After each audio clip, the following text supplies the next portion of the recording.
If you live in Sterling Heights and you've got a dog, you know that having a great companion you can take anywhere is the goal, right? Well, that's what we're here for. We're going to walk through how to find an awesome local trainer who really gets your dog and fits into your life. Okay, so here's our game plan. First, we'll touch on why a local trainer really has the home field advantage. Then we'll get into spotting a true professional. After that, we'll talk about program types and what they cost. We'll also give you a pre-hire checklist, and finally wrap up with some local rules and great spots to want to know about. So, first up, why even bother with a local trainer? You might think training is the same everywhere, but the unique spots around Sterling Heights actually make a big difference. Let's look at why. Think about it. Training needs to work in the real world, not just your backyard.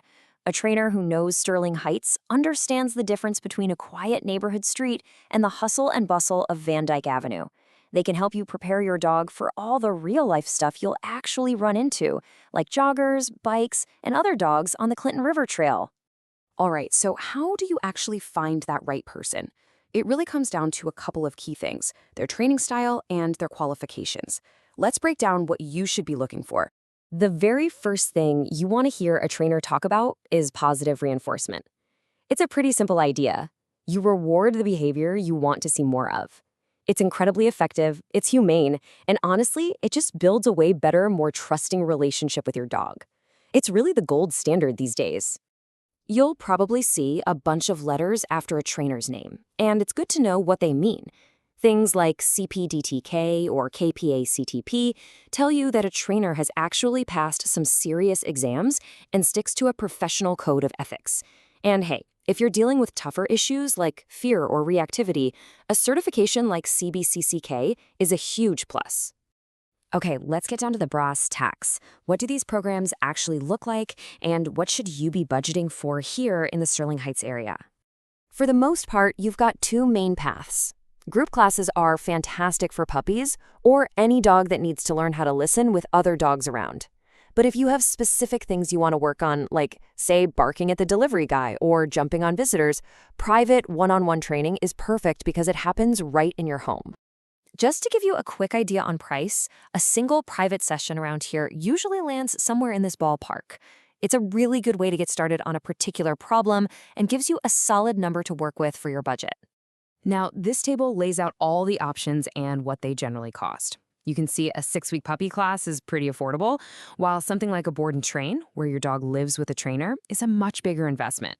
Of course, with that higher cost, you're getting intensive, round-the-clock professional training. This helps you kind of match your goals with your budget. So you know what to look for and what things cost. Now it's time to actually talk to some trainers. Here are the must-ask questions to make sure you're picking the right person for you and your dog. Before you sign on the dotted line, it's really smart to just take a second and think about this. You're not just hiring someone to teach your dog to sit.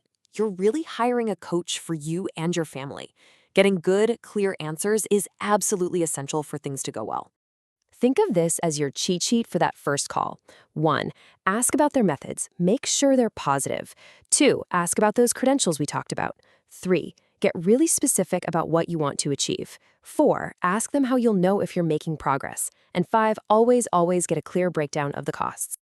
Last but not least, let's bring all this training back out into the community.